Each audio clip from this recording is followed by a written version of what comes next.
Probably one of my favorite and one of the best folders of all time, the Cold Steel Recon 1.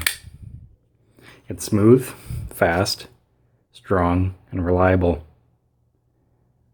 It's got a heavy-duty 4-inch blade with a very high, very slight and strong hollow grind.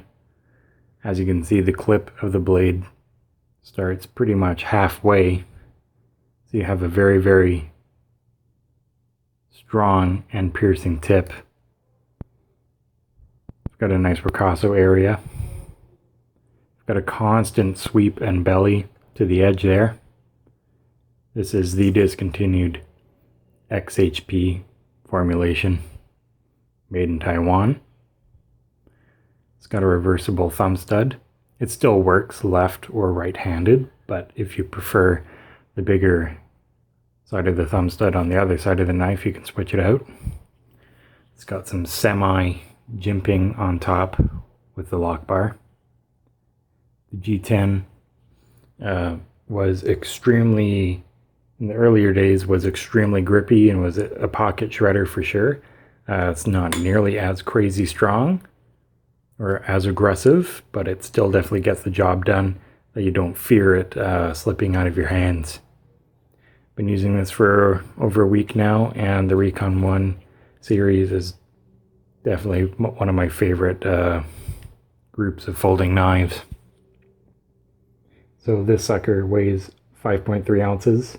A lot of guys probably won't want to carry a blade that size.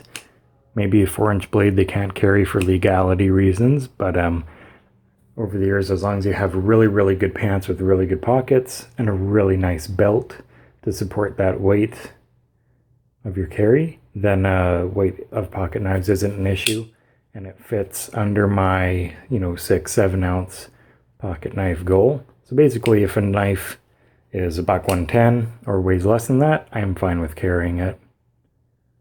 We've got a very generous size of G10 here for several different grips. There's no dedicated choil, but you can choke up on this to get more of a secured, accurate grip.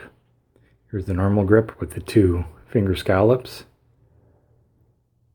And there's that thumb ramp here, which basically allows that thumb to line up with the point, and it helps follow that center line. You could even choke back on this. You've got 2 different sides for the pocket clip, a decently sized lanyard hole. If you can see, decently deep enough of a carry knife. Only got maybe a centimeter showing out of the pocket. Again, I will do my modifications that I do to most of my G10 blades. I will be chamfering out the inside corners of this blade, and I'll bring these finger divots out more into the handle over time. The 4-inch blade, 3.5 millimeters thick, so it's a very strong knife. It's got a lot of ricasso and blade stock behind the edge, and it's pretty broad so that you do have a lot of push, which helps make it an excellent slicer. With the constant curve of that clip blade, curved blades do have a bit better edge retention and a bit better power of cutting through material, as there is less material on the curve of the blade. So that means more force is on the media that you're cutting, which helps it push through faster. It's got the DLC diamond light coating. I've never had a problem with Cold Steel's DLC diamond light coating. You can still pretty much see the grain structure on the blade of the coating.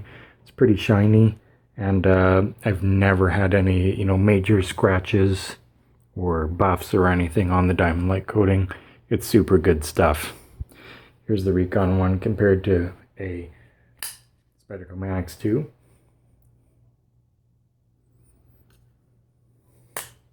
So it's 9 3/8 inches overall. It's extremely easy to disassemble. You just need to take off the pivot, the 2 body screws, and if you have a pocket clip here, Then just take off the pocket clip screws. The scale opens up, and then you see the triad lock inside. Triad lock is super reliable and strong. I was cutting some heavy-duty zip ties with it, and you have to exert a lot of force to press down onto that hard plastic, and I did not have any issue whatsoever.